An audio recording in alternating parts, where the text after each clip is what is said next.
Number one, put God first. Put God first in everything you do. Everything that you think you see in me, everything that I've accomplished, everything that you think I have, and I have a few things, everything that I have is by the grace of God. Understand that. It's a gift.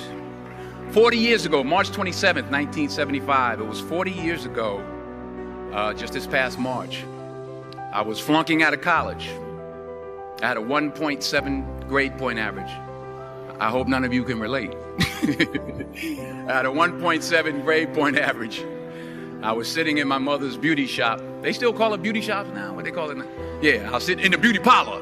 I was sitting in my mother's beauty parlor, and I'm looking in the mirror, and I see behind me this woman under the dryer. And every time she looked up, every time I looked up, she was looking at me, just looking me in the eye. And I didn't know who she was, and I said, she said, somebody give me a pen, give me a pencil. I have a prophecy. March 27, 1975. She said, boy, you are going to travel the world and speak to millions of people. Now, mind you, I flunked out of college. I'm thinking about joining the army. I didn't know what I was going to do, and she's telling me I'm going to travel the world and speak to millions of people. Well, I have traveled the world, and I have spoke to millions of people. But that's not the most important thing, the success that I had. The most important thing is that what she taught me and what she told me that day has stayed with me since. I've been protected. I've been directed. I've been corrected. I've kept God in my life, and it's kept me humble. I didn't always stick with him, but he always stuck with me. So stick with him in everything you do. If you think you want to do what you think I've done, then do what I've done and stick with God. Number two, fail big. That's right. Fail big. Today's the beginning of the rest of your life, and it can be very frightening. It's a new world out there. It's a mean world out there, and you only live once. So do what you feel passionate about. Take chances professionally. Don't be afraid to fail. There's an old IQ test, was 9 dots, and you had to draw 5 lines with a pencil within these 9 dots without lifting the pencil. The only way to do it was to go outside the box. So don't be afraid to go outside the box. Don't be afraid to think outside the box. Don't be afraid to fail big, to dream big. But remember, dreams without goals are just dreams, and they ultimately fuel disappointment. So have dreams, but have goals. Life goals, yearly goals, monthly goals, daily goals. I try to give myself a goal every day. Sometimes it's just to not curse somebody out. Simple goals, but have goals.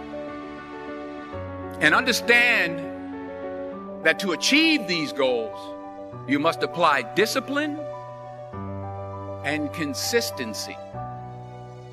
In order to achieve your goals, you must apply discipline, which you have already done, and consistency every day, not just on Tuesday and miss a few days.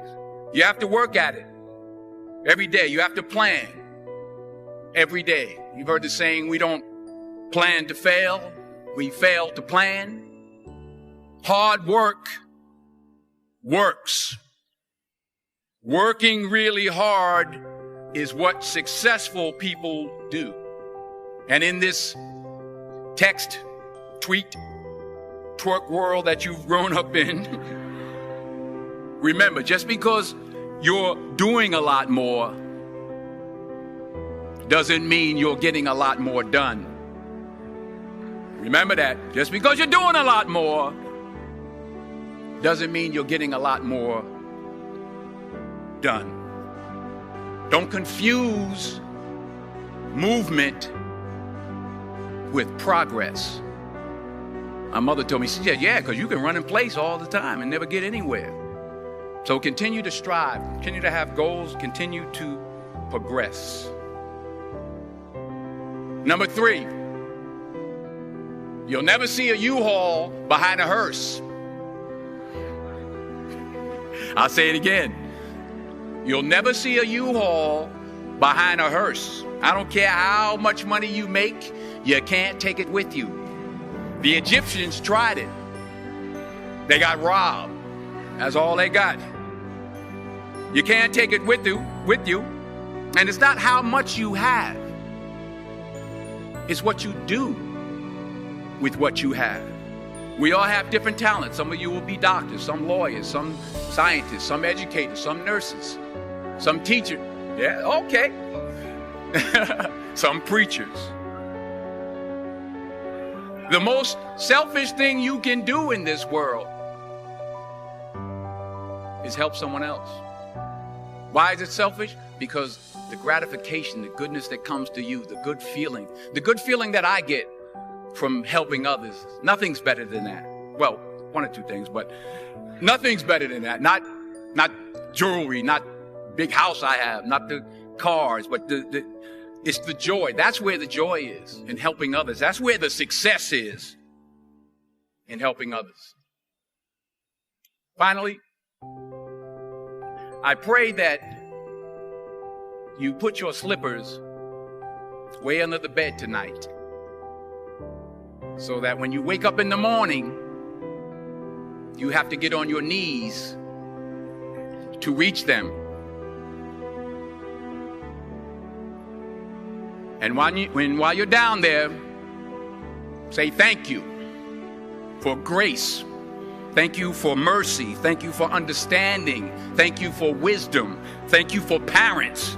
Thank you for love. Thank you for kindness. Thank you for humility. Thank you for peace. Thank you for prosperity. Say thank you in advance for what's already yours. It's how I live my life. That's why I am. One of the reasons why I am today. Say thank you in advance for what is already yours. True desire in the heart for anything good is God's proof to you, sent beforehand to indicate that it's yours already. I'll say it again. True desire in the heart, that itch that you have, whatever it is you want to do, that thing that you want to do to help others and to grow and to make money, that desire, that itch, that's God's proof to you, sent beforehand already to indicate that it's yours. And anything you want good, you can have. So claim it. Work hard to get it. When you get it, reach back. Pull someone else up. Each one, teach one. Don't just aspire to make a living. Aspire to make a difference. Every failed experiment is one step closer to success. You've got to take risks, and I'm sure you've probably heard that before, but I want to talk to you about why that's so important. I got 3 reasons, and you can pick up your iPhones. First, you will fail at some point in your life. Accept it. You will lose. You will embarrass yourself. You will suck at something. There's no doubt about it. And I know that's probably not a traditional message for a graduation ceremony, but hey, I'm telling you, embrace it, because it's inevitable. And I should know. In the acting business, you fail all the time. Early on in my career, I auditioned for a part in a Broadway musical. Perfect role for me, I thought, except for the fact that I can't sing. So I'm in the wings. I'm about to go on stage, but the guy in front of me, he's singing like Pavarotti. He's just, and he's just going on and on and on. And I'm just shrinking. I'm getting smaller and smaller. So they say, oh, thank you very much, and you'll be hearing from us.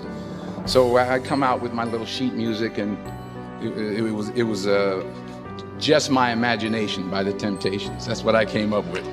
So I hand it to the accompanist, and she looks at it and looks at me and looks out at the director and is like, all right. So I start, I'm going to sing. I'm like, it's just my imagination once again, and then coming away with me. And I'm not saying anything, so I'm thinking I'm getting better. So I just start getting into it. It was just my imagination. Running. This, thank you. Thank you very much, Mr. Washington. Thank you. So I assumed I didn't get the job. But the next part of the audition, he called me back. The next part of the audition is the acting part of the audition. So I'm like, hey, okay, maybe I can't sing, but I know I can act. So they pair me with this guy. And again, I didn't know about musical theater. And musical theater is big, so they can reach everyone all the way in the back of the stadium. And I'm more from a realistic, naturalistic kind of acting where you actually talk to the person next to you. So I don't know what my line was. My line was, well, hand me the cup. And his line was, well, I will hand you the cup, my dear. The cup will be there to be handed to you. I said, oh, okay. Well, should I give you the cup back? Oh, yes, you should give it back to me because you know that is my cup and it should be given back to me. I didn't get the job. But here's the thing. I didn't quit. I didn't fall back. I walked out of there to prepare for the next audition, and the next audition, and the next audition. I prayed. I prayed. And I prayed. But I continued to fail, and fail, and fail. But it didn't matter, because you know what? There's an old saying, you hang around the barbershop long enough, sooner or later you're going to get a haircut. So you will catch a break, and I did catch a break. Last year, I did a play called Fences on Broadway. Someone talked about it. Won the Tony Award. And I didn't have to sing, by the way. But here's the kicker. It was at the Court Theater. It was at the same theater that I failed that first audition 30 years prior. The point is, and I'll pick up the pace, the point is every graduate here today has the training and the talent to succeed. But do you have the guts to fail? Here's my second point about failure. If you don't fail, you're not even trying. I'll say it again. If you don't fail, you're not even trying. My wife told me this great expression. To get something you never had, you have to do something you never did. Les Brown's a motivational speaker. He made an analogy about this. He says, imagine you're on your deathbed, and standing around your deathbed are the ghosts representing your unfulfilled potential. The ghost of the ideas you never acted on. The ghost of the talents you didn't use. And they're standing around your bed, angry, disappointed, and upset. They say, we came to you because you could have brought us to life, they say. And now we have to go to the grave together. So I ask you today, how many ghosts are going to be around your bed when your time comes? You've invested a lot in your education, and people have invested in you. And let me tell you, the world needs your talents, man, does it ever. I just got back from Africa like 2 days ago, so if I'm rambling on, it's because I'm jet lagged. I just got back from South Africa. It's a beautiful country, but there are places there with terrible poverty that need help. And Africa is just the tip of the iceberg. The Middle East needs your help. Japan needs your help. Alabama needs your help. Tennessee needs your help. Louisiana needs your help. Philadelphia needs your help. The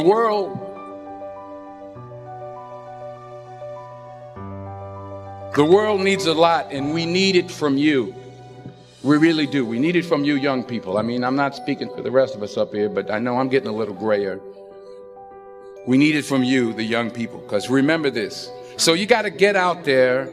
You got to give it everything you got, whether it's your time, your talent, your prayers, or your treasures. Because remember this, you will never see a U-Haul behind a hearse.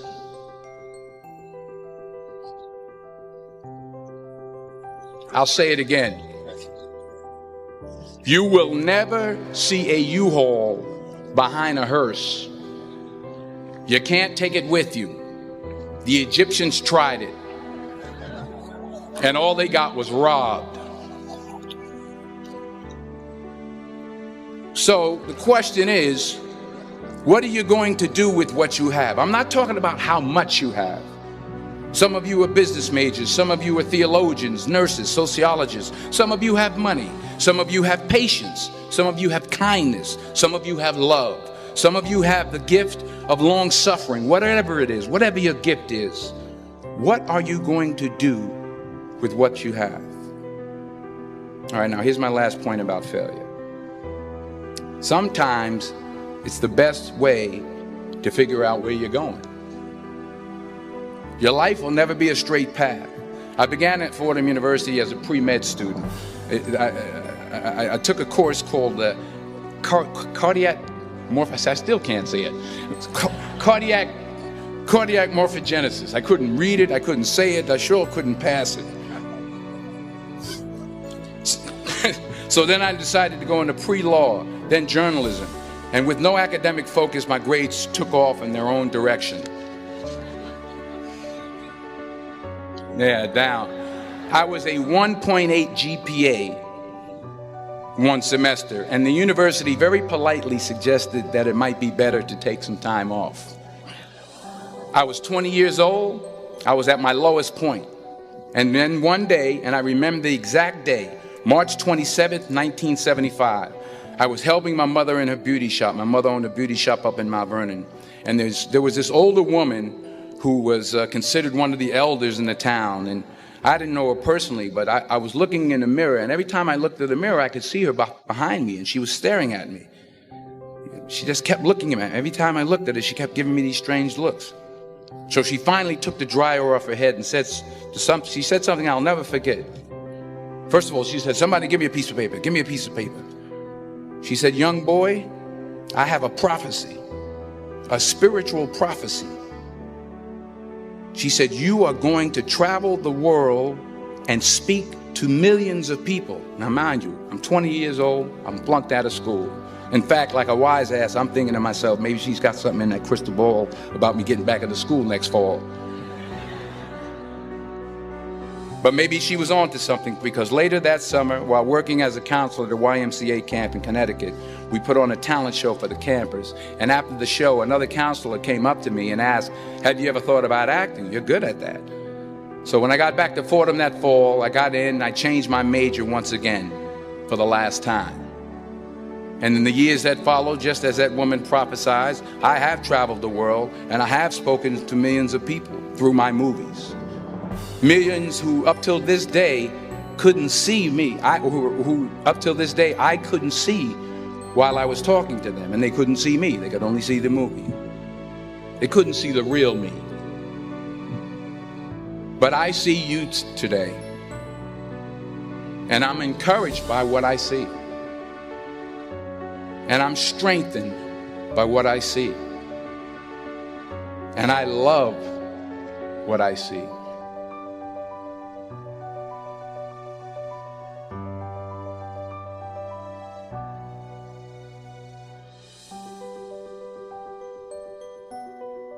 One more page, and I'll shut up.